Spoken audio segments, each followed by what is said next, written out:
Ang tunog ng pagpihit ng susi sa seradura ay hindi kailanman naging ganun kabigat. Bawat pag-ikot nito ay parang pag-ikot din ng punyal sa kanyang dibdib. Nang bumukas ang pinto, iyon ang unang napansin ni Ara. Isang pares ng stiletto na kulay pula, basta na lang iniwan sa sahi malapit sa pintuan. Hindi iyon sa kanya. Ang mga sapatos niya ay laging maayos na nakasalansan sa lalayan. Sunod ang isang mamahaling handbag na nakapatong sa kanilang sofa. At isang blusang seda na nakasampay sa operasyon ng upuan. Humigpit ang kapit ni Ara sa strap ng kanyang bag. Nagsimulang manlami ang kanyang mga kamay. Dahan-dahan siyang humabang papasok sa condominium unit na dapat sana ay magiging pugat ng kanilang pangarap ni Liam. Ang amoy sa hangin ay iba, isang pinahalong pabango ng laki at isang matamis, hindi pamilyar na halimuyak ng isang babae. Mula sa bahagyang nakabukas na pinto ng kanilang silid, may narinig siyang halinghing. Isang mahinang tawa. At ang boses ni Liam. Mabuti na lang at wala si Ara. Sabi nito. Gumuho ang mundo ni Ara. Kanina lang. Kaninang-kanina lang. Para siyang lumulutang sa alapaap. Nakatayo siya sa harap ng isang napakalaking salamin sa loob ng isang kilalang bridal shop sa Makati. Nakasuot sa kanya ang pinapangarap niyang wedding gown. Kulay off-white ito, na may maliliit na pelas na manu-manong tinahi sa bodice. Ang tela ay malambot sa kanyang balat. At sa bawat paggalaw niya, tila ito sumasayaw kasama niya. Bagay na bagay sa iyo, Ma'am Ara, sabing designer, habang inaayos ang belo sa kanyang buhok. You look like a queen. Napangiti si Ara. Isang ngiting abot tenga. Nakita niya ang kanyang refleksyon, isang babaeng masaya, nagmamahal, at handa nang simulan ang bagong yuktong ng kanyang buhay. Sa loob lamang 2 linggo, ikakasal na siya kay Liam Reyes, ang lalaking minahal niya sa loob ng 5 taon ga. Naramdaman niya ang pag-init ng kanyang mata, ngunit pinigilan niya ang luha. Tears of joy, bulong niya sa sarili. Okay na po ito. Ito na ang kukunin ko, sabi niya sa designer ng may buong pananabi. Pakalabas niya ng shop. Hawa ang resibo na parang isang tropeo, agad niyang tinawagan si Liam. Love, nakapili na ako. Ang ganda-ganda. Sobrang excited na akong makita mo ko sa altar. That's great, baby, sagot ni Liam sa kabilang linya, ngunit tila may kakaiba sa tono nito. Parang pagod. O abala. Sorry, I'm in a meeting. Tawa ako mamaya, okay. I love you. Hindi na niya hinintay ang sagot ni Ara. Binabaan na siya nitong ang telepono.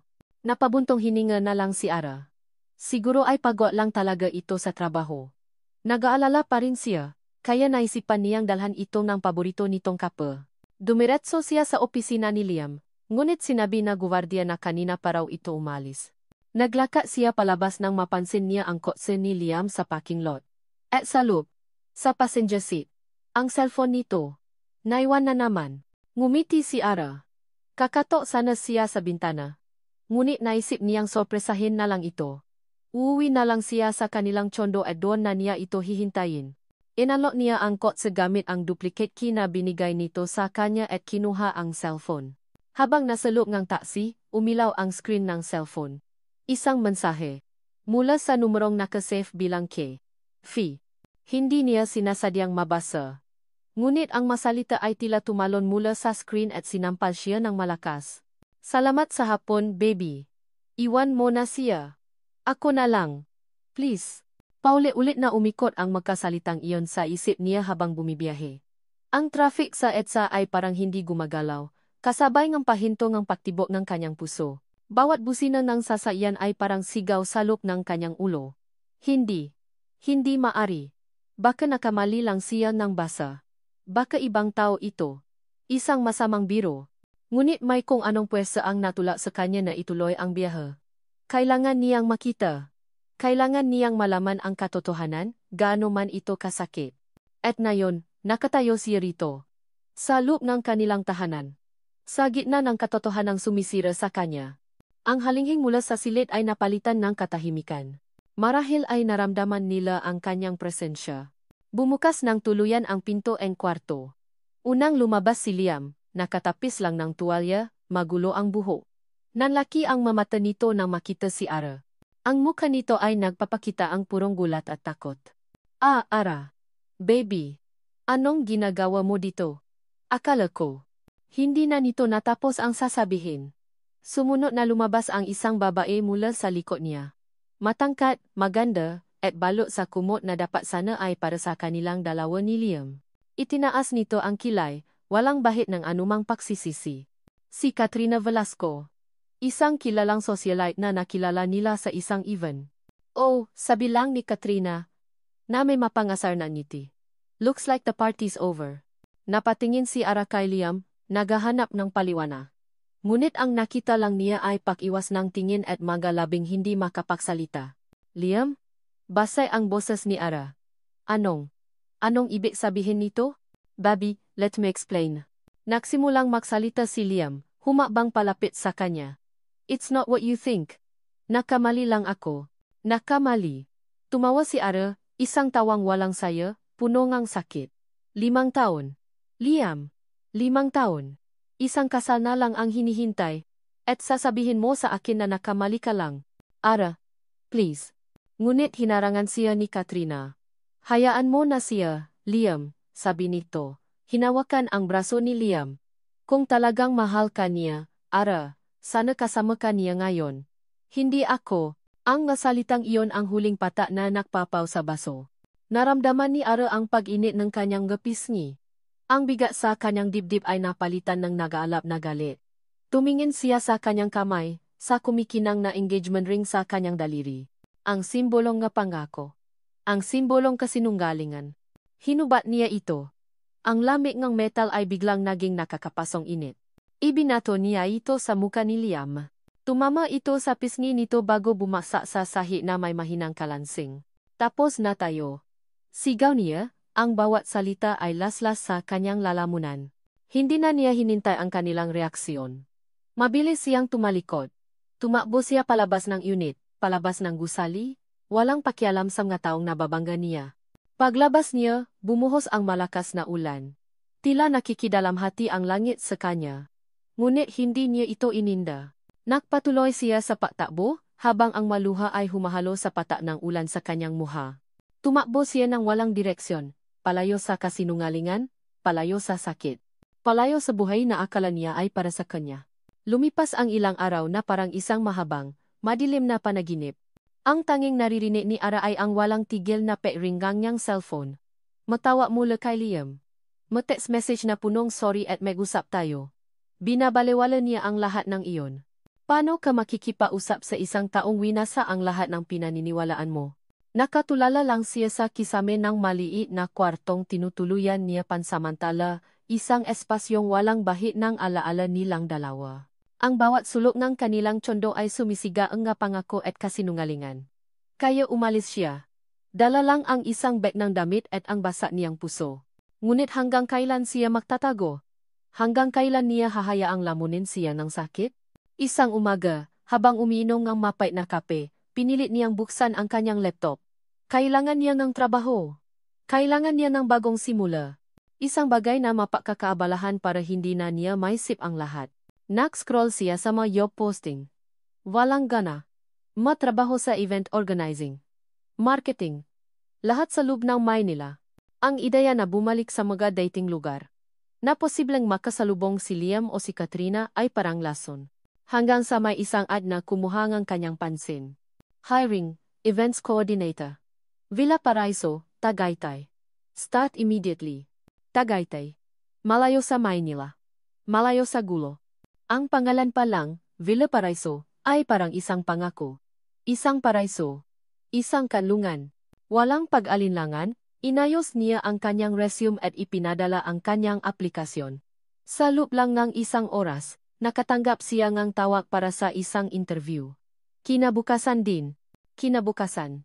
Hawa ang isang one-way bus ticket papuntang Tagaytay, pinunasan ni Ara ang kanyang maluha. May takot sa kanyang dibdib, ngunit mayroon ding isang maliit na kislap ng pag-asa. Ito na iyon. Ang unang hakbang palayo sa kahapon. Ang Villa Paraiso ay higit pa sa kanyang inaasahan. Malawak. Marangya. Napapaligiran ng luntiang halamanan at may tanawin ng perpektong lawa ng tao. Para itong isang mundo na malayo sa polusyon at sakit ng siyudad. Sinalubong siya ng manager ng resort, isang babaeng nasa edad 50 na nangangalang Mrs. Lina. Profesional ito ngunit may mabait na mga mata. Sa kabila ng pamumuto ng kanyang nga mata, sinikap ni Ara na maging kalmado at profesional sa interview. So Ms. Santos, sabi ni Mrs. Lina habang tinitingnan ang kanyang resume. You have an impressive record. Bakit bigla kang nakdesisyon na umalis sa Maynila at lumipat dito? Huminga ng malalim si Ara. I just needed a fresh start, ma'am. A new environment. Tumango si Mrs. Lina, tila naunawaan ang mga salitang hindi niya sinasabi. Minsan, kailangan talaga natin niyan. Natapos ang interview. At sa gulat ni Ara, tinanggap siya agad. Magsisimula ka bukas na bukas din, sabi ni Mrs. Lina na may ngiti. Ito ang susi sa staff quarters mo. Welcome to Villa Paraiso, Ara. Pakiramdam ni Ara ay nabunutan siya ng tini. Sa unang pagkakataon sa loob ng maraming araw, nakaramdam siya ng kaunting gaan. Isang bagong trabaho, isang bagong lugar, isang bagong buhay. Dinala niya ang kanyang mabigat na maleta patungo sa staff quarters. Isang simpleng gusali sa likod ng main hotel, ngunit malinis at mayos. Habang hila-hila niya ang kanyang gamit sa pasilyo, biglang sumabit ang isang gulong ng kanyang maleta sa bitak ng semento. Naman inis na bulong niya. Sinubukan niyang hilahin ito. Ngunit lalo lang itong sumiksik. Napabuntong hininga siya. Ramdam ang pagod ng buong araw. Kailangan niyo pong tulong, ma'am? Naangat ng tingin si Ara. Isang lalaki ang nakatayo sa harap niya. Nakasuot ito ng asul na uniforme ng maintenance staff. Medyo magulo ang buhok nito at may kaunting dumingang grasa sa kanyang pisngi. Simple ang itsura. Ngunit may kung anong kakaiba sa tindig nito. Usa na. Sumabit kasi, sabi niya, medyo nahihiya. Lumuhod ang lalaki at tiningnan ang gulong. Walang sabi-sabi, kinuha nito ang isang maliit na tool mula sa kanyang bulsa at maingat na inayos ang gulong hanggang sa ito ay umikot muli. Ayan, okay na po, sabi nito, tumayo at pinapagan ang kamay. Salamat, sabi ni Ara. Malaking tulong yan. Ako nga pala si Ara, bagong events coordinator. Rico. Sagot ng lalaki. Inilahat ang kamay. Maintenance. Nagulat si Ara sa lambot ng palat nito, hindi magaspang gaya ng inaasahan niya sa isang maintenance man. Ngunit ang mas kumuha ng kanyang pansin ay ang mga mata nito. Habang tinitingnan siya ni Rico, pakiramdam niya ay hindi lang ang panlabas na anyo niya ang nakikita nito. Ang mamata nito ay malalim, tila may pagyusisa, ngunit higit sa lahat, may pagyunawa. Para bang nakikita nito ang pagod at lungkot na pilit niyang itinatago. Sige po. Ma'am Ara. Sabi ni Rico. Na unang bumitaw sa pagkakamay. Kung may kailangan pa kayo, tawagin niyo lang ako. Tumaliko na ito at nagsimulang maglakad palayo. Bago ito tuluyang lumiko sa kabilang pasilyo, huminto ito at muling lumingon sa kanya. Mag-ingat ka dito, Ma'am Ara, sabi nito, at sa pagkakataong ito, tila nag-iba ang tono ng kanyang boses. Naging mas seryoso. Maraming pasikot-sikot ang lugar na to. Pagkatapos ay tuluyan na itong nawala sa kanyang paningin.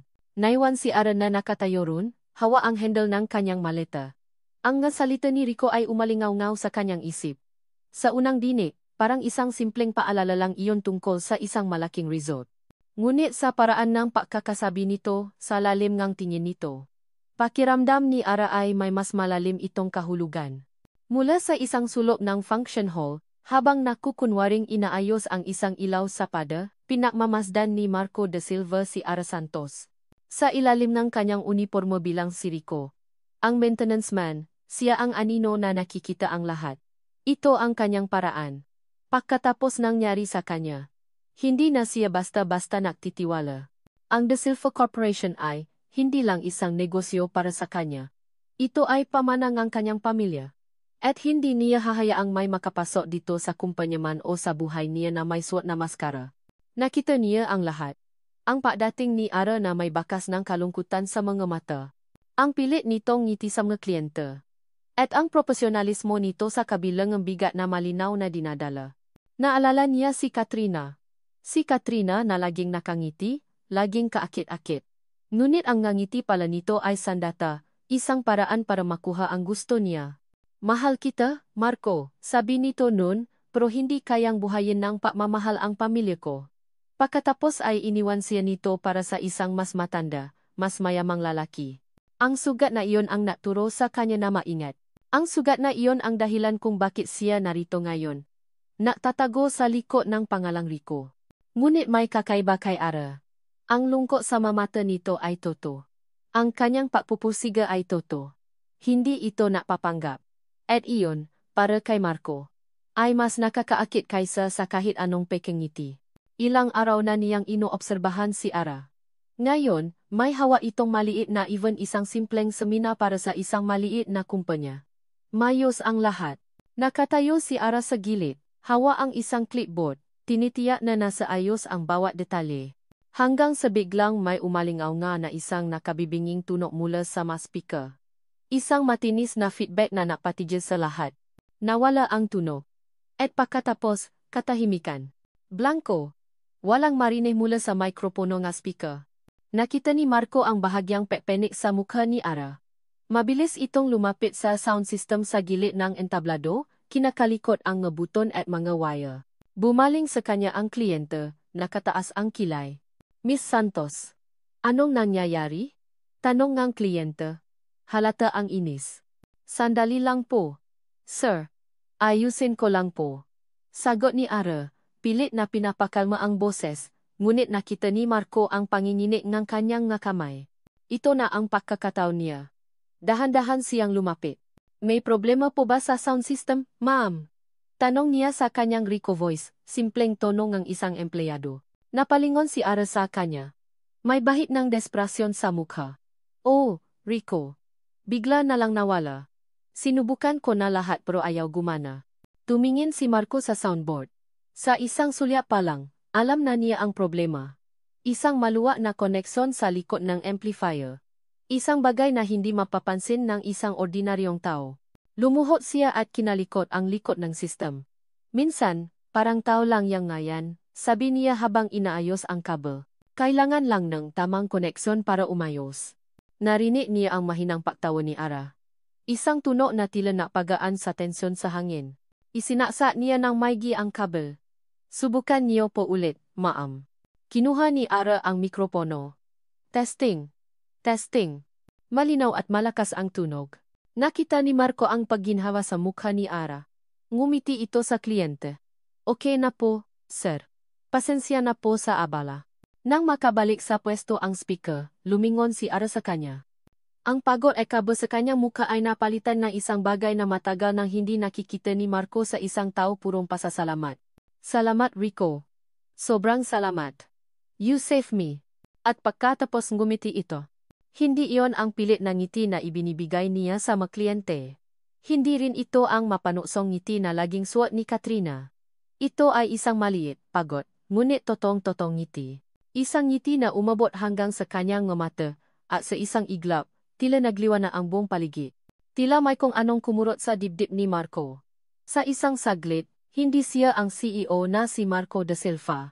Hindi siya ang mapanuring si Rico. Siya ay isang lalaki lamang, na natulala sa ngiti ng isang babae. Walang anuman, sabi lang niya, bago mabilis na tumalikod. Pakiramdam ay biglang nailang. Habang papalayo, naramdaman niya ang vibrate ng kanyang personal na cellphone sa kanyang bulsa ang teleponong para lang kay Marco.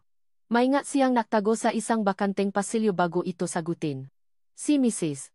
Lina, ang General Manager. Sir Marco, sabi nito sa kabilang linya.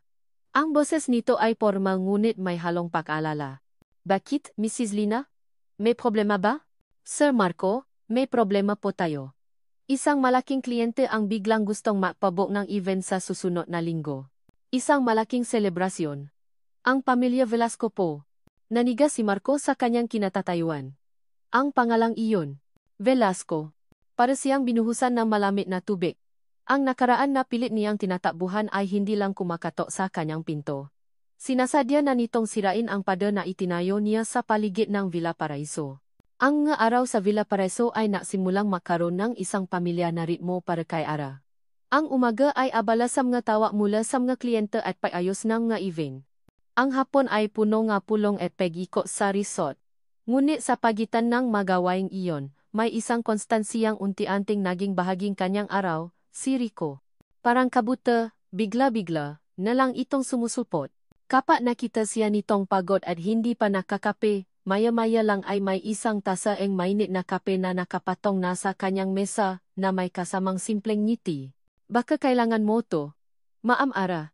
Sasabihin lang nito.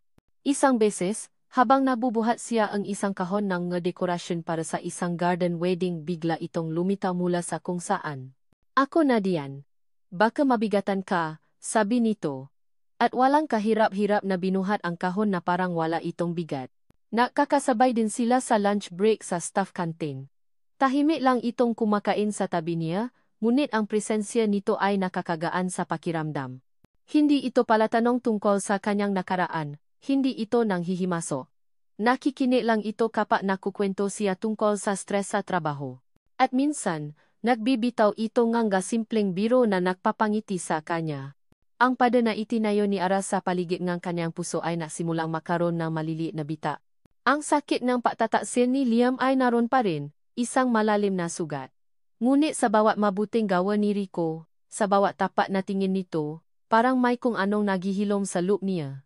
Isang Biyernes ang hapon, pagkatapos ang isang napaka-stressful na linggo, nakaupo si Ara sa isa sa mga bench na nakaharap sa lawang tal. Tapos na ang kanyang trabaho, pinapanood niya ang dahan-dahang paklubok na araw, ang kulay kahel na kalangitan na humahalo sa asul ng tubig. Ang ganda, no? Isang pamilya na boses ang bumasa sa katahimikan. Napalingon si Ara. Nakatayo rin si Rico. Wala na ang kanyang maintenance uniform at nakasuot ng simpleng t-shirt at maong. Rico, mahinang sabi ni Ara. Hindi ko napansin na nandiyan ka. Umupo ito sa tabi niya, may kaunting espasyo sa pagitan nila. Paborito kong lugar to kapag pagod na ako sa trabaho. Dito, parang nawawala lahat ng problema. Nakaroon ng komportableng katahimikan sa pagitan nila. Tanging ang marahang ihip ng hangin at ang tunog ng alon ang maririnig. Mukhang pagod ka, sabi ni Rico. Napabuntong hininga si Ara. Medyo. Ang daming kailangang asikasuhin para sa event ng Mavlasco sa susunod na linggo. Hindi naksalita si Rico. Ngunit naramdaman ni Ara ang patingin nito sa kanya. Hindi niya alam kung bakit, ngunit bigla na lang siyang nagsalita. Alam mo, bago ako napunta rito, akala ko na sa akin na ang lahat. Hindi niya binanggit ang pangalan ni Liam. Hindi niya kailangan. Akala ko, perpekto na ang buhay ko. Maayos ang trabaho. May bahay na uwian. May taong kasama sa mapangarap. Huminto siya, ramdam ang pakbara sa kanyang lalamunan. Pero minsan pala, yung inaakala mong matibay na pundasyon, buhangin lang pala. Isang ihip lang ng hangin, guguho ang lahat. Naramdaman niya ang unti-anting paginit ng kanyang mata. Agad siyang yumuko, ayaw niyang makita siya nitong umiyak. Ngunit sa halip na maksalita, naramdaman na lang niya ang isang kamay na marahang humahawi sa isang hiblangang buhok na tumatakip sa kanyang mukha. Napatinggala siya. Nakatitis sa kanya si Rico. Ang mata nito ay puno ng emosyon na hindi niya mabasa pag-unawa, lungkot, at isang bagay na mas malalim pa. Ang paglubog na araw ay nagbigay na ginintuang sinak sa mukha nito. Ang mundo sa paligid nila ay tila nawala. Ang tanging nakikita niya ay ang mata nito. Dahan-dahan, unti-unting lumapit ang mukha ni Rico sa kanya. Napapikit si Ara, hinihintay ang isang bagay na matagal na niyang kinalimutan kung ano ang pakiramdam. Isang halik na hindi batay sa kasinungalingan. Isang halik na marahil ay totoo. Ngunit bago pa man maglapat ang kanilang ngalabi, isang malakas na tuno ang bumasa sa sandali. Ringtone. Mula sa kanyang cellphone. Bigla silang nakahiwalay, tila nagising mula sa isang panaginip. Parehong namumula ang mukha. Mabilis na kinuha ni Ara ang kanyang cellphone mula sa bag. Isang hindi rehistradong numero ang tumatawag. Nakalangan man, sinagot niya ito. Hello? Ara? Nanigas si Ara. Ang boses na iyon. Ang boses na minsan ay musika sa kanyang pandinig, ngunit ngayon ay parang lason. Baby. It's me. Si Liam to. Kailangan nating mag-usap. Bumasa ang puso ni Ara. Ang konting pag-asa at init na naramdaman niya kanina ay biglang naglaho, napalitan ng pamilya na lamig ng takot at galit. Tumingin siya kay Rico, na nakatingin sa kanya ng may pag-alala. Ngunit ang nakita lang ni Ara ay ang multo na karaan na muling bumabalik para guluhin ang bagong simula na pilit niyang itinatayo. Ang araw ngang selebrasyon ng Mavlasco ay dumating. Para kay Ara, para itong araw ngang pahuhukom. Habang naglalakad siya sa Grand Ballroom and Villa Paraiso, hawa ang kanyang checklist, paulit-ulit niyang sinasabi sa sarili. Trabaho lang, Ara. Profesional ka. Huwag mong hayaang makita nilang apektado ka. Ang buong lugar ay napakaganda. Ang ngabulala ay perpektong nakayos. Ang ngamasa ay balot sa mamahaling tela. At ang ngailaw ay nakbibigay ng mainit at eleganteng liwanag. Lahat ay nayon sa plano. Ngunit sa loob ni Ara may isang bagyong nagwawala. Simula nang tumawa si Liam, hindi na siya tinantanan ng kaba. Agad niyang binlock ang numero nito, isang maliit na akto ng pagganti, ngunit hindi nito nabura ang katotohanang darating ito. At kasama nito si Katrina. Kailangan niyang maging matatag. Para sa sarili niya. At para sa bagong buhay na sinisikap niyang buuin. Maya-maya pa, naksimula nang dumating ang bisita. Naging abala si Ara sa pag-asikaso sa kanila, isang ngiti ang laging nakapaskil sa kanyang nalabi. Isang ngiting hindi umaabot sa kanyang mata. At pagkatapos, nakita niya sila. Pumasok si Liam at Katrina na parang sila ang nagmamay-ari ng mundo. Si Liam ay nakasuot ng isang mamahaling suit, guwapo gaya ng dati, ngunit may bakas ng pagkabalisa sa kanyang mata. Si Katrina naman ay nakasuot ng isang kumikinang na pulang bestida, at ang kamay nito ay mahigpit na nakakapit sa braso ni Liam na parang isang tropeo. Naktama ang kanilang mata. Sinubukan ni Liam na ngumiti, isang ngiting humihingi ng paumanhin. Ngunit si Katrina. Tiningnan lang siya ni Katrina mula ulo hanggang paa, at isang mapanuyang ngiti ang gumuhit sa mga labi nito. Isang ngiti ngang isang nagwagi. Nainit ang pisngi ni Ara. Mabilis siyang umiwas ng tingin at nagkunwaring may inaasikaso sa kanyang klipbo. Ara, sandali lang. Naramdaman ni Ara ang paglapit ni Liam. Hindi siya lumingon. Excuse me, Mr. Reyes, sabi niya sa pinaka-professional niyang boses. I'm working. Kung may kailangan po kayo, maaari po kayong lumapit sa aming event staff. Naramdaman niya ang pag-atras ni Liam. Pagtingin niya, hinihila na ito palayo ni Katrina, na masama ang tingin sa kanya. Huminga ng malalim si Ara. Kaya mo to, Ara. Kaya mo to. Nakpatuloy ang gabi. Sinubukan niyang ibaling ang kanyang atensyon sa trabaho, sa pagtiyak na maayos ang daloy ngang programa. Ngunit sa bawat sulok ngang kanyang mamata, nakikita niya sila ang kanilang pagtatawanan, ang kanilang paglalambingan. Bawat isa ay parang isang maliit na patalim na tumutusok sa kanyang puso. Nasa kalagitnaan ng programa nang biglang kumurap-kurap ang isa sa mga spotlight na nakatutok sa entablado. Pagkatapos ay tuluyan na itong namatay, na naiwan ng isang madilim na bahagi sa entablado. Narinig ni Ara ang bulungan ng mabisita. Agad siyang kumuha ng kanyang radyo. Rico, kailangan ka sa ballroom. Spotlight sa stage, paki-check, sabi niya, pilit na pinapakalma ang kanyang boses. Copy. Ma'am Ara. Papunta na. Sagot ng pamilya na boses mula sa kabilang linya. Ilang sandali lang, nakita na niya si Rico na mabilis na papalapit, dala ang kanyang magamit. Gayang dati. Kalmado ang mukha nito, nakapokus sa gagawin. Tumango lang ito sa kanya bago umakyat sa isang maliit na hagdan para maabot ang ilaw. Nakatayo si Ara sa di kalayuan, pinapanood ito. Habang tinitiyak na hindi nakakagulo ang nabisita. Habang inaayos ni Rico ang mga kabel, napansin niya si Katrina na nakatingin din sa direksyon nila, nakataas ang kilay, tila nainis sa abala. Pagkatapos ilang sandali, muling sumindi ang ilaw. Nakahinga ng maluwag si Ara. Bumaba si Rico mula sa hagdan at pinapagan ang kanyang kamay. Ngumiti ito ng bahagya kay Ara, isang ngiting nagsasabing, okay na. Ngunit nang lumingon ito para bumalik sa kanyang pwesto, naktama ang kanilang mata ni Katrina. Ang sumunod na nangyari ay parang next slow motion. Ang mapanuyang ngiti sa mukha ni Katrina ay biglang naglaho. Napalitan itong purong pagkabigla. Nanlaki ang kanyang mga mata, at ang kulay ay tila nawala sa kanyang mukha. Ang pagkakahawa niya sa baso ng champagne ay humigpit. Ibinuka niya ang kanyang bibig, ngunit walang tunog na lumabas. Pagkatapos, sa isang tinig na halos pabulong ngunit sapat na para marinig ni Ara na nasa malapit, isang pangalan ang lumabas mula sa mga labi nito. Isang pangalan na punong gulat at hindi paniniwala. Marco. Napatigil si Ara. Marco? Sino si Marco? Tumingin siya kay Rico. Nakita niya ang pagbabago sa ekspresyon nito, ang dating kalmadong mukha ay napalitan ng pagkagulat at isang emosyong hindi niya mawari.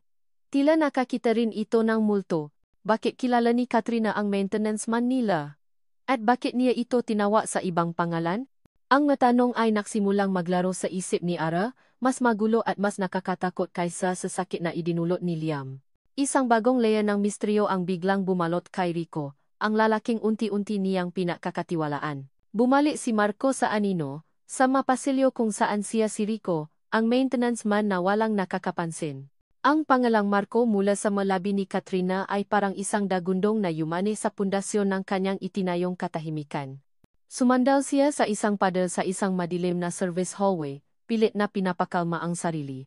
Ang makamay niya ay ikinuyom niya ng mahigpit. Katrina. Sa lahat ng tao, bakit siya pa? At kasama pa nito ang lalaking nanakit kay Ara. Tila isang masamang birong ang tadhana. Biglang bumalik sa kanyang isipan ang isang alaala, isang eksenang pilit na niyang ibinabaon sa limot. Nasa loop sila ng isang mamahaling restaurant. Nakaupo si Katrina sa tapat niya. Nakasuot ng bestidang mas mahal pa sa isang buwang sahod ng isang ordinaryong empleyado. Hinawakan nito ang kanyang kamay sa ibabaw ng mesa. Malamig. Marco, naiintindihan mo naman, di ba? Sabi nito, ang mamata ay hindi napapakita ang anumang pagsisisi. Mahal kita, Marco. Pero hindi kayang buhayin ng pagmamahal ang pamilya ko. Kailangan ko ng seguridad. Isang bagay na hindi mo pa kayang ibigay. Iniwan siya nitong mag-isa sa mesang iyon, kasama ang 2 baso ng wine at isang basa na puso. Iyon ang araw na namatay ang tiwala ni Marco de Silva. Iyon ang araw na ipinangana ang ideya ni Rico. Isang pamilya na boses ang pumutol sa kanyang pag-isip. Marco, alam kong nandiyan ka. Lumingon siya. Nakatayo sa dulo ng pasilyo si Katrina, ang pulang bestida nito ay isang maliwanag na babala sa kadiliman. Dahan-dahan itong lumapit, ang tunog ng takong nito ay umaalingaw-ngaw sa tahimik na lugar. Hindi ka pa rin nababago, sabi ni Katrina, tinitingnan ang kanyang suot na uniforme ng may pag-insulto. Lagi kang may maganitong pakulo. Ano ito, naglalaro ka na naman ng mahirap-mahirapan. Hindi umimik si Marco. Tiningnan lang niya ito ng malamig. Biglang nabago ang anyo ni Katrina. Nawala ang pang-asa sa mukha nito at napalitan ng isang malungkot na ekspresyon. Lumapit ito at sinubukang hawakan ang kanyang braso. Nakamali ako, Marco, sabi nito, ang boses ay naging malambing. Araw-araw, pinagsisisihan ko ang ginawa ko. Simula nang iwan kita, doon ko nalaman na ikaw pala talaga. Ikaw pa rin, Marco. Walang nabago. Nakita ni Marco ang pagsisimulang mamunang ngaluha sa mga mata nito. Ngunit alam niya, pagkaang ngayon. Kabisado niya ang bawat galaw ni Katrina. Tapos na tayo, Katrina, maring sabi ni Marco. Matagal na. Hindi. Umiling ito. Hindi pa. Alam kong may nararamdaman ka pa rin para sa akin. Hindi mo ako matitingnan ng ganyan kung wala na talaga. Napangisi si Marco. Anong namamagitan sa inyo ni Reyes? Diretsong tanong niya, ibinabaling ang usapan. Natigilan si Katrina. Si Liam. Wala yon. Isa lang siyang, libangan. Libangan?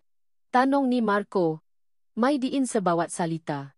Alam mo ba kung anong hinawang libangan mo sa isa sa mga empleyado ko? Doon. Nakita ni Marco ang isang kislap sa mga mata ni Katrina, isang kislap ng pagkakaunawa. At tagumpay. Tila may nahanap itong bagong alas. Sabi nito. Isang tila inosenteng pagtataka. Ang events coordinator. Si Ara. Kaya pala ganyan ka. Tumayo ito ng tuwid, nawala na ang pakukunwaring lungkot. Bumalik ang matalas at kalkuladong si Katrina na kanyang kilala. Well, mukhang pareho pala tayong hili, Marco. Mahili tayo sa mga bagay na hindi natin pag-ari. Humabang palapit si Marco, ang galit ay nagsisimulang umakyat sa kanya. Huwag mo siyang idamay dito, Katrina. Ngumiti si Katrina. Isang ngiting nakakakilabot. Bakit hindi? Mukhang masaya ang laro ninyo. Ang CEO at ang kawawang empleyado na walang kaalam-alam. Hinawakan nito ang kwelyo ang kanyang uniforme. Kawawa naman yung bagong babay mo, bulong nito. Ang bawat salita ay may lason. Sana lang hindi siya masaktan. Tulad ko. Binitawan siya nito at tumalikod. Sa huling pangungusap na iyon, ipinako ni Katrina ang sarili bilang biktima, isang perpektong pabaluktot sa katotohanan. Habang pinapanood ni Marco itong maglakad palayo, isang halo ang galit at pag-alala ang bumalot sa kanya. Galit dahil sa kawalang hiyaan ni Katrina. At pag-alala. Para kay Ara. Nang iangat niya ang kanyang tingin, tila huminto ang kanyang pahinga. Sa kabilang dulo ang pasilyo. Sa liko ang isang malaking halaman, nakatayo si Ara.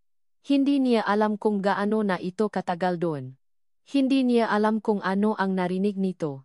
Ang tanging alam niya ay ang ekspresyon sa mukha nito. Isang ekspresyon ng pagkalito, ng pagdududa, at higit sa lahat, ng sakit. Ang parehong sakit na nakita niya noong unang araw nito sa Villa Paraiso. At sa pagkakataong ito, alam ni Marco na siya ang dahilan. Ang imahe ni Rico at Katrina na makasama sa madilim na pasilyo ay hindi maalis sa isip ni Ara. Hindi niya narinig ang lahat ng pinausapan nila, tanging nga pira-pirasong salita lang. Ngunit sapat na ang kanyang nakita. Ang paraan ng pahawa ni Katrina sa kwelyo ni Rico. Ang lapit nila sa isa't isa. Ang isang uri ng pagiging pamilya na hindi may paliwanag. At ang pangalang Marco. Ang Rico na simple at mabait ay biglang nagkaroon ng isang anino ng misteryo. At ang aninong iyon ay nagdala ng takot kay Ara.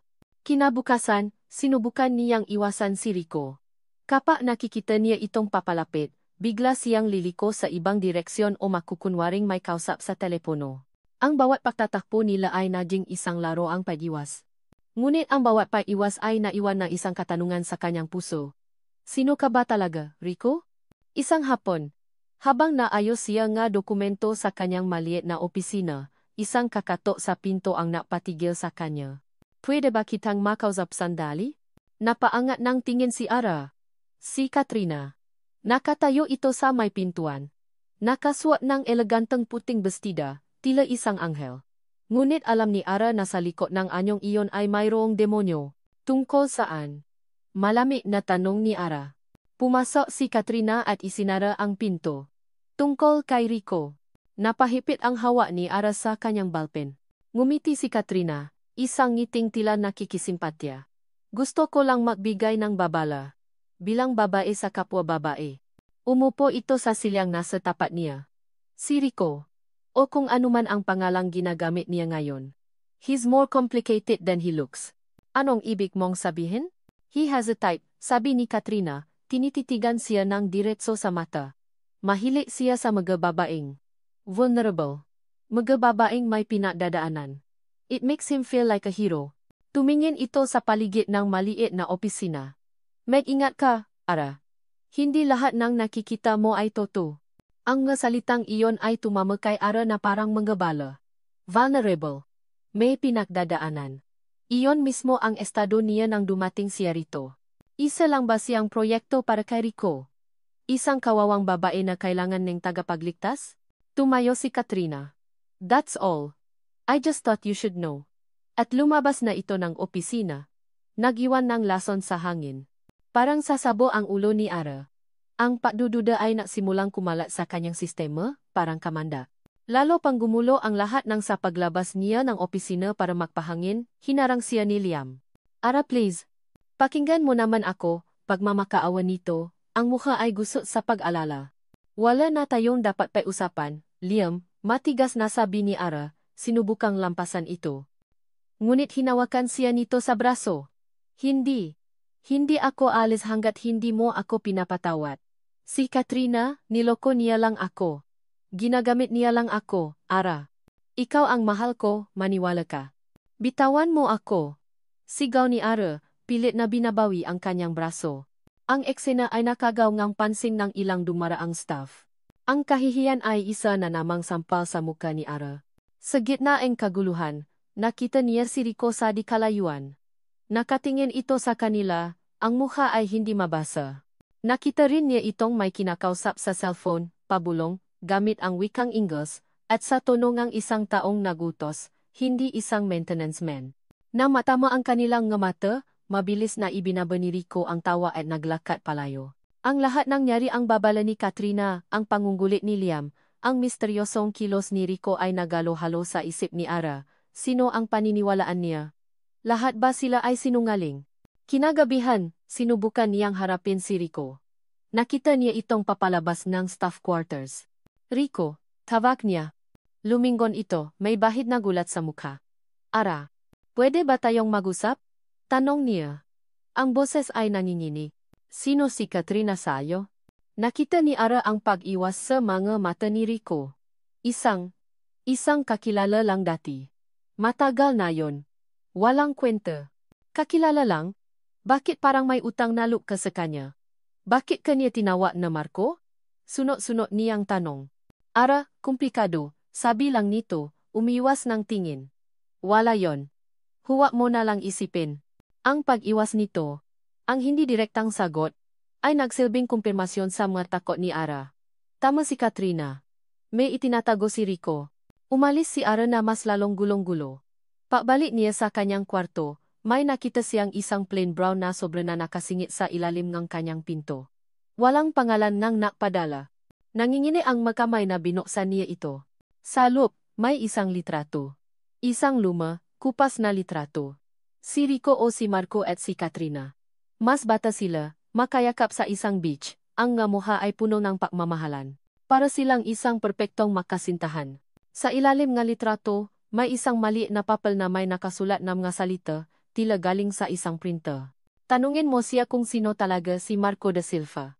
Napaupo si Ara sa kanyang kama. Hawa ang litrato. Pakiramdam niya ay nalulunod siya sa isang dagat ng kasinungalingan. Ang lalaking unti-unti niyang pinapasok sa kanyang puso ay isa palang malaking tandang pananong. At ang sagot, alam niyang, ay mas duduro sa kanya.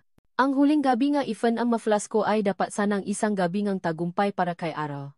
Ang lahat ay naging mayos. Ang nga bisita ay masaya. Ang kanyang amo, si Mrs. Lina, ay pinuri ang kanyang trabaho. Ngunit sa loob ni Ara, may isang bomba na anumang oras ay sasabo. Hawak niya sa kanyang bulsa ang litrato ni Rico at Katrina, ang bigat nito ay parang isang bato. Ang tanong na sino si Marco da Silva ay paulit-ulit na umukil-kil sa kanyang isipan. Sa gitna ng masayang selebrasyon, lumapit sa kanya si Rico. Ara, mahinang sabi nito. Pwede ba tayong mag-usap pagkatapos nito? May kailangan akong ipaliwanag sa iyo. Ang mga mata nito ay seryoso, punong isang bagay na hindi pa niya nakikita, dati isang halongang pagsisisi at determinasyon. Tumango lang si Ara, ang puso niya ay kumakabo ng malakas. Marahil, ito na ang gabing malalaman niya ang katotohanan. Napatuloy ang party. Nagbigay ng mga talumpati ang Velasco, pinasalamatan ang lahat ng dumalo. Ang gabi ay malapit ng matapos. Pagkatapos ay umakyat sa entablado si Katrina para sa panghuling mensahe. Siya ay isang perpektong larawan ng karangyaan, ang kanyang ngiti ay kasingkinang ng alahas na suot niya. Good evening, everyone, masayang bati niya.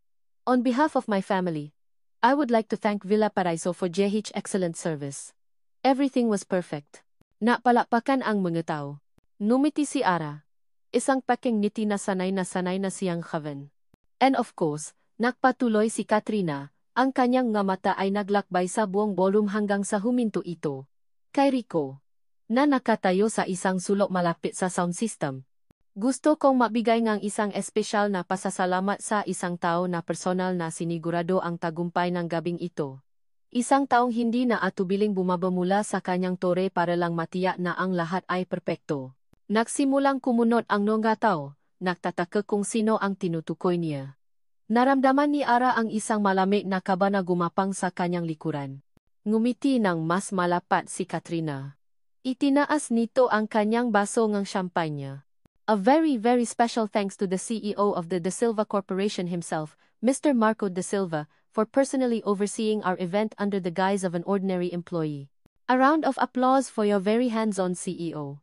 Isang nakabibinging katahimikan ang bumalot sa buong ballroom. Ang lahat ng mga mata, na kanina ay nakatingin kay Katrina, ay sabay-sabay na napalingon kay Rico. Si Rico. Ang maintenance man. Ang mabait at simpleng si Rico. Ngayon, ang lahat ay nakatingin sa kanya bilang si Marco da Silva. Ang CEO. Para kay Ara, ang oras ay tila huminto. Ang ngiti sa mukha ng tao ay nagyelo. Ang masayang musika ay parang isang malungkot na panahoy. Ang nga salita ni Katrina ay umalingaw-ngaw sa kanyang tainga. CEO, Marco da Silva. Guise of an ordinary employee. Ang lalaking na ayos ng kanyang sirang maleta. Ang lalaking na timpla sa kanyang angkapa. Ang lalaking muntik na niyang hakan sa ilalim ng papalubo na araw. Lahat ay isang kasinungalingan. Isang mas malaki, Mas masakit, mas mapanirang kasinungalingan kaysa sa ginawa ni Liam. Dahil si Liam ay nanloko lang ng puso. Si Marco, niloko nito ang buong pagkataon niya. Pinaniwala siya nitong isa itong simpleng tao, tulad niya. Pinaniwala siya nitong may paasa para sa isang tapat na pasisimula. Ngunit ang lahat pala ay isang laro. Isang eksperimento. At siya ang naging kawawang dagasaluk ng laboratorio. Naramdaman niya ang tingin na magkatrabaho niya si Mrs. Lina, ang waiter, ang iba pang staff. Ang kanilang mamuka ay puno ng pagkabigla. At pagkatapos, ang kanilang nga mata ay bumaling sa kanya. Kay Ara, ang bagong events coordinator na laging kausap ni Rico. Ang babaeng binibidyan nitong kape. Ang babaeng kasama nitong nanot ng paglubog ng araw. Sa isang iglap, naintindihan ng lahat. Siya ang naging espesyal. Siya ang pinaglalaanan ng oras ang CEO. Siya ang laruan. Siya ang naging tanga. Ang kahihiyan ay isang alonang kumukulong tubig na bumuhos sa buong katawan ni Ara. Ang ngabulungan ay parang nabubuyo na umugong sa kanyang tainga. Ang mapanuring tingin ay parang makarayom na tumutusok sa kanyang balat. Ang mga salita ni Katrina ay bumalik sa kanya, malinaw na malinaw. He has a type. Vulnerable. Mag-ingat ka, Ara. Hindi lahat ng nakikita mo ay totoo. Ang litrato sa kanyang bulsa. Ang pangalang Marco de Silva. Ang lahat ng piraso ang palaisipan ay biglang nakabit-kabit sa kanyang isipan, bumubuo ang isang larawan ng karumal-dumal na panoloko. Nangingini ang kamay ni Ara na may hawak na baso ng alak. Hindi niya namalayan ang unti-unting pagluwa ng kanyang pagkakahawa dito. Bumaksa ito sa sahig na gawa sa marmol. Crash! Ang tunog na nabasa na salamin ay umalingaw-ngaw sa tahimik na ballroom. Ang tunog na iyon ay tila ginising siya mula sa kanyang pagkakatulala. Ang lahat ng mata ay mas lalong napako sa kanya. Ang tunog na iyon. Iyon ang tunog ng kanyang puso. Iyon ang tunog ng kanyang tiwala. Na muling dinuro sa ikalawang pagkakataon. Sa mas masahol na paraan, nakita niya si Marco na tumatakbo palapit sa kanya, ang muka ay puno ng pag-alala at desperasyon.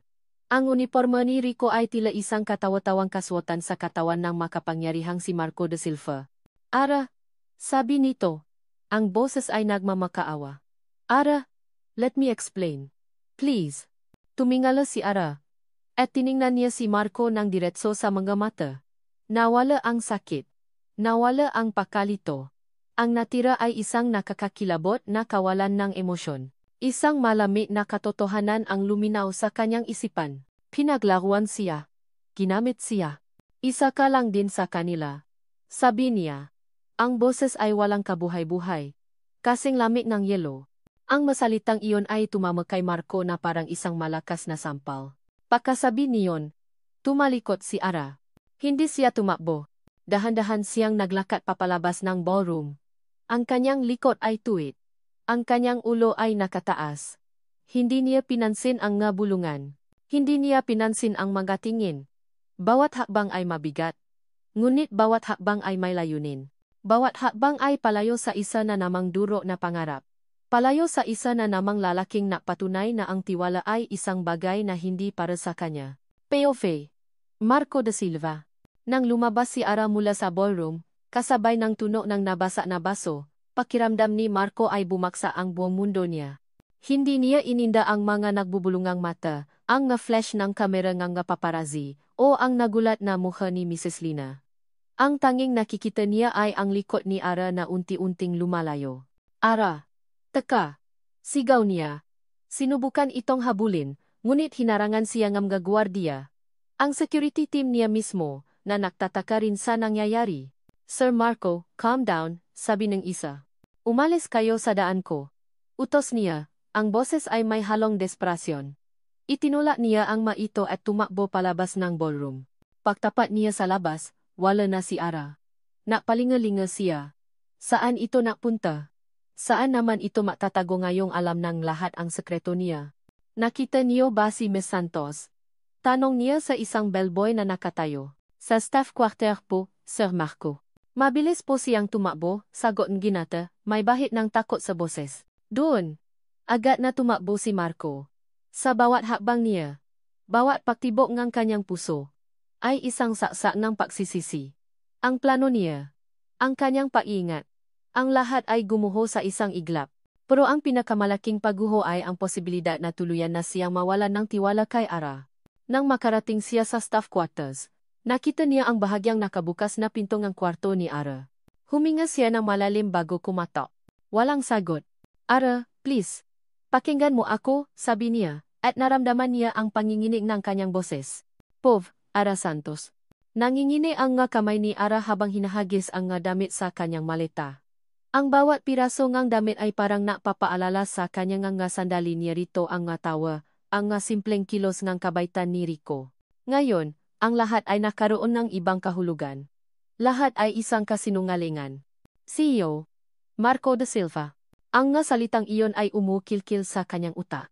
Para siyang nilamon ng isang itim na butas ng pagtataksil.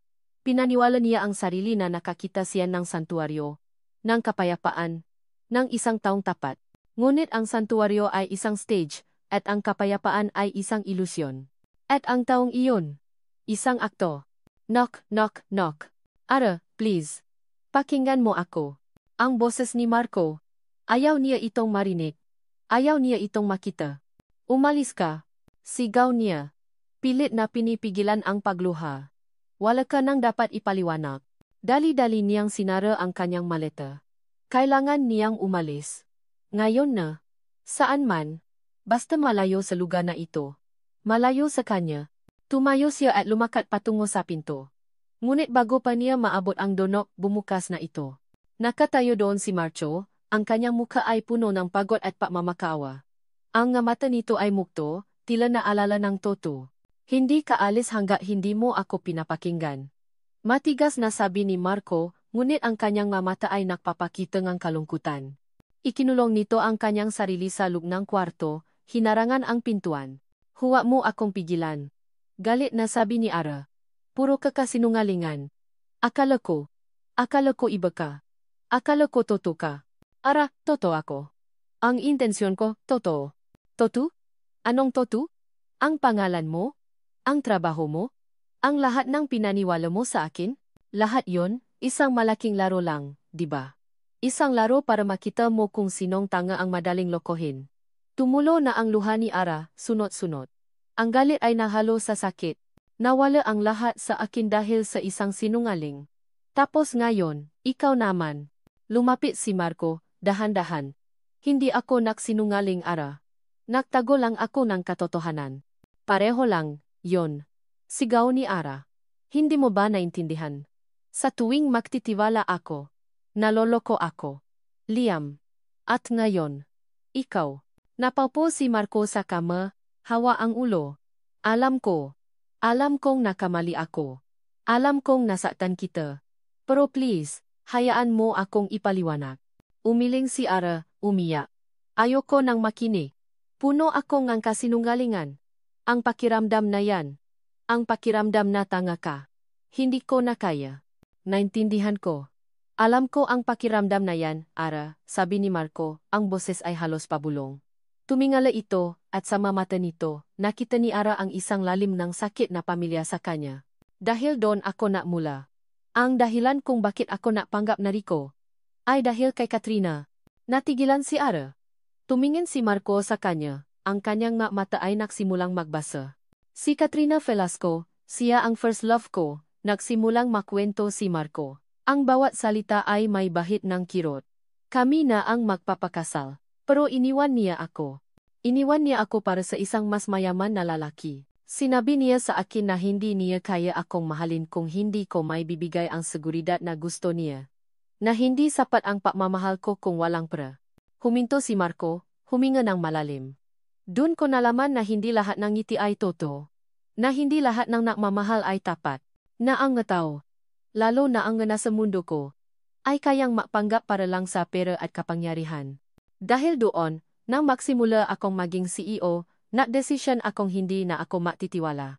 Napanggap akong isang ordinaryong empleyado para makita ko kung sino ang tapat, kung sino ang seryoso sa trabaho, kung sino ang walang ibang motibo. Hinanap ko ang katotohanan sa likod ng mamaskara. Tumingin ito kay Ara, ang kanyang mata ay puno ng pagsisisi.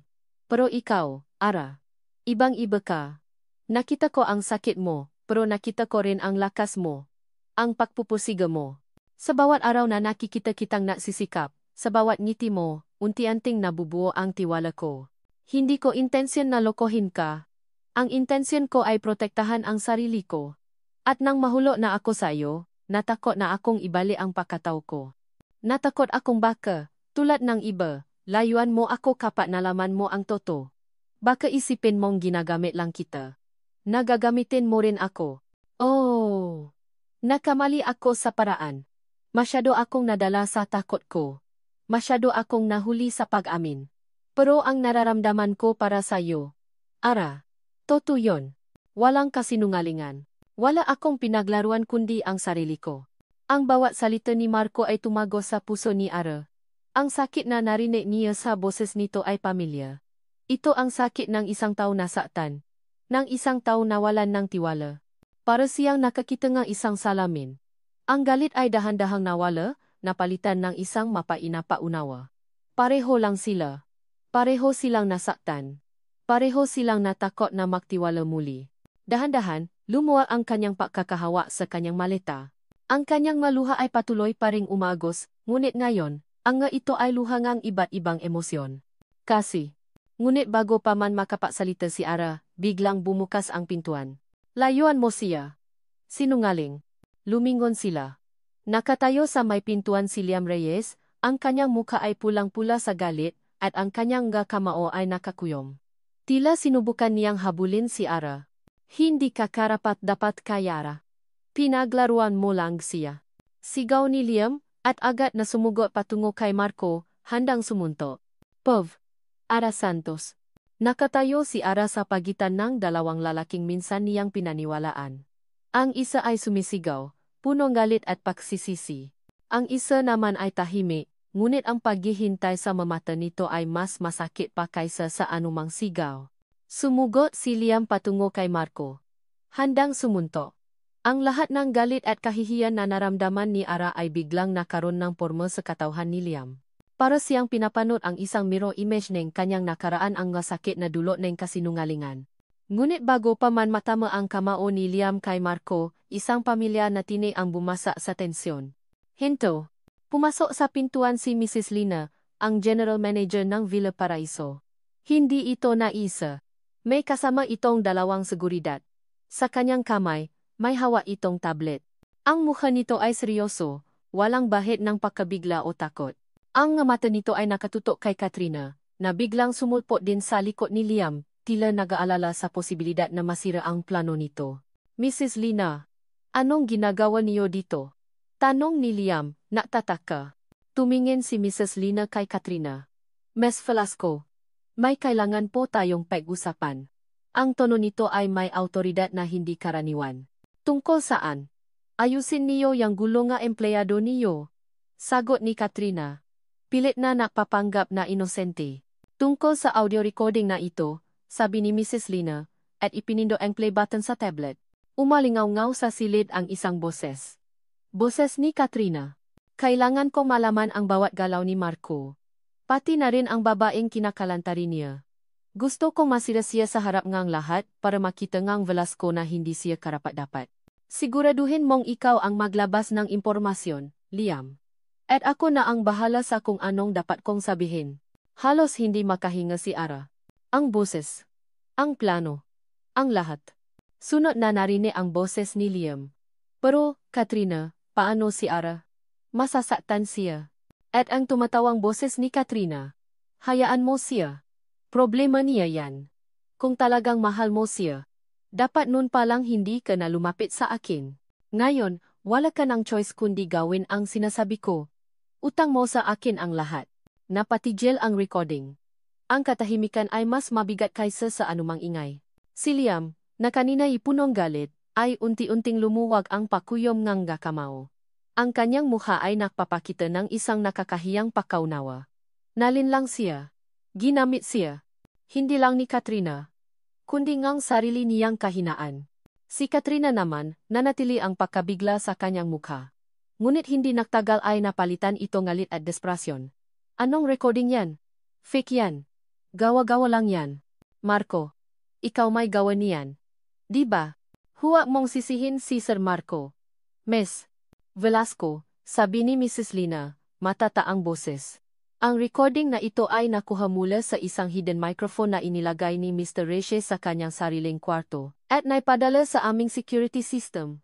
Ayon sa investigasyon, ito ay bahagi ng kanyang plano para ibunya ang iyong panloloko sa kanya at sa iba. Nagulat si Ara. May paasa pa pala si Liam. Nagawa pa pala nitong ipatanggol ang sarili. Kahit sa huling sandali. Hindi. Sigaw ni Katrina. At sinubukan niyang sumugot kay Mrs. Lina. Ngunit agad siyang napigilan ng mga security guard. Pinalabas mo lang ako. Ikaw, Marco. Ikaw ang nakplano nito para sirain ako. Hindi kayo makakaporma sa akin. Kilala niyo ako. The Silva Corporation lang kayo. Ikalma mo ang sarili mo, Ms. Velasco, sabi ni Mrs. Lina.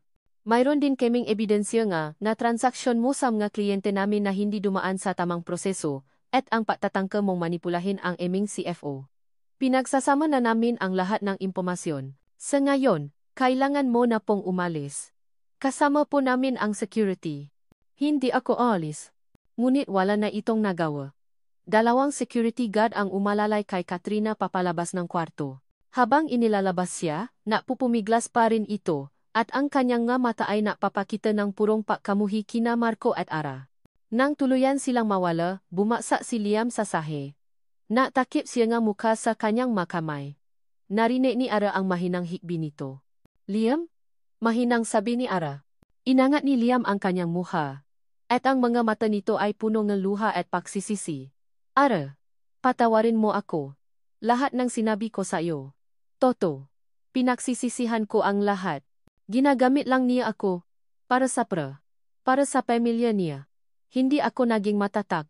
Ara. Sorry. Tiningnan ni Ara si Liam. Sa pagkakataong ito, nakita niya ang isang taong duro. Isang taong biktima rin, sa sarili niyang kahinaan. Walang galit sa kanya si Ara, tanging awa. Umalis ka na, Liam, mahinang sabi ni Ara. Patawarin ka na ng Diyos. At sana, matuto ka na. Tumango si Liam. Tumayo. At tahimik na lumabas ng kwarto. Iwan ang dalawa.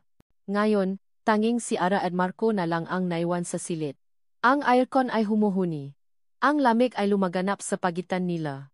Ang nasalita ni Marco kanina ay umaling-aungaw sa isip ni Ara. Dahil doon ako nakmula. Ang dahilan kung bakit ako napanggap na Rico ay dahil kay Katrina. Nakatingin si Marco sa kanya. Hindi ito lumapit. Hindi ito nagsalita. Tila naghihintay lang ito. Naghihintay ng hato. Huminga ng malalim si Ara. Naglakad siya patungo sa bintana, tinitingnan ang tahimik na gabing ang Tagaytay. Ang sakit na naramdaman niya kanina ay naroon pa rin. Ang pakiramdam ng pagkabigo. Ngunit sa pagkakataong ito, kasama ngang sakit ay mayroon ding kakaibang pag-unawa. Nakita niya ang sarili niya kay Marco. Ang takot na magtiwala. Ang takot na masaktan muli. Dahan-dahan siyang lumingon. Hindi madali, sabi niya, ang boses ay nanginginig. Ang sakit. Ang sakit na maramdaman na niloko ka. Lalo ng taong pinakakatiwalaan mo. Ikaw. Tumigil siya, huminga ng malalim. Ikaw. Marco, napanggap ka. Dahil sa takot. Dahil sa sakit. Tulad ko. Alam ko, sabi ni Marco, na lumapit ng kaunti. Walang salita ang makakapagpaliwanag sa sakit na idinulot ko. Wala akong pinagsisisihan kundi ang hindi ko pagiging tapat sa iyo mula simula. Dahil kung may isang tao man na naunawaan ang pakiramdam ng pagkabigo, ikaw yon. Pero ang tiwala. Sabi ni Ara, pinunasan ang maluha. Paano tayo magtatayo ng tiwala kung sinimulan natin sa kasinungalingan? Hindi. Hindi tayo nagsimula sa kasinungalingan. Ara. Nagsimula tayo sa takot. Sabi ni Marco. Pero ngayon, nasa atin ang pagpipilian. Hindi natin mabubura ang nakaraan. Pero pwede tayong magsimula ulit. Sa katotohanan. Sa tiwala. Hindi ko hihingiin na magtiwala ka agad. Hindi ko hihilingin na kalimutan mo ang sakit. Lumapit si Marco sa kanya. At sa pagkakataong ito, hinawakan nito ang kanyang makamay. Ang init ng kanyang palat ay nakakapasok sa kanyang balat. Pero Ara, sabi ni Marco, ang boses ay seryoso at puno ng sinseridad. Kung bibigyan mo ako ng pagkakataon, kahit maliit, handa akong patunayan sa'yo. Handa akong gawin ang lahat para muling mabuo ang tiwalang yan. Hindi bilang si Rico, kundi bilang si Marco. Ang Marco na totoong may nararamdaman para sa'yo. Tiningnan ni Ara ang mamata ni Marco. Ang sakit ay naroon pa rin. Ngunit nakita rin niya ang sinseridad, ang pagmamakaawa, at ang paasa. Ang nakaraan niya kay Liam ay isang aral na kailangan niyang maging matatag. Ngunit ang nakaraan ni Marco ay isa ring aral na ang lahat ng tao ay may magabahit ng kahinaan. Ang mahalaga ay kung paano mo haharapin ang mga kahinaang iyon. Hindi madali. Hindi ito magiging madali. Ngunit sa gitna ngahat ng sakit, may isang maliit na kislap ng paasa ang sumisibo. Ang paasa na ang tunay na tiwala ay maring itayo muli, mas matibay, mas totoo, sa kabilang ang lahat. Hindi madali, ulit ni Ara, tumango. Pero siguro, pwede tayong subukan ulit, sa simula. Isang maliit na ngiti ang sumilay sa labi ni Marco. Ang Villa Paraiso ay tahimik na nagpatuloy sa paglipas ng gabi. Ang nga ilaw ay unti-unting namatay. Ang nga bisita ay umuwi. Ngunit sa isang maliit na kwarto ng staff quarters, isang bagong simula ang dahan-dahang namumuo. Hindi perpekto. Hindi madali. Ngunit totoo. Makalipas ang ilang linggo, nakatayo si Ara sa harap ng kanyang desk. Hindi na ito ang maliit na opisina sa staff quarters. Isa itong mas malaking opisina sa De Silva Corporation mismo. Nasa sentro ang Makati. Ang kanyang pusong minsan ay nabasag ay hindi pa rin buo, ngunit naghihilom na. Ang bawat araw ay isang paglalakbay. Isang paglalakbay na kasama niya si Marco. Hindi na ito natatago. Ang CEO ay laging naroon, sa pulong, sa opisina, ngunit sa masimpleng sandali isang tasa ang kapa na nakapatong sa kanyang mesa, isang simpleng ngiti, isang pagtatanong sa kanyang araw ay naroon pa rin si Rico. Hindi sila nagmamadali. Ang tiwala ay hindi minamadali. Isang araw, pagkatapos ng isang mahabang pulong, pumasok si Marco sa kanyang opisina. Nakangiti ito. Busi ka ba? Tanong ni Marco. Medyo, sagot ni Ara, nakatingin sa kanyang computer. Lumapit si Marco sa kanyang mesa at inilapak ang isang bagay. Isang bagong employee ID. Hindi ito ang ID ng Villa Paraiso. Ito ay ang logo ng De Silva Corporation. At sa ilalim ng kanyang pangalan, nakasulat ang Creative Partner. Inangat ni Ara ang tingin. Naktataka. Magsimula tayo sa katotohanan, sabi ni Marco, ang kanyang mga mata ay puno ng paasa at pagmamahal. Isang maliit na ngiti ang sumilay sa labi ni Ara. Hindi ito malawak, ngunit totoo.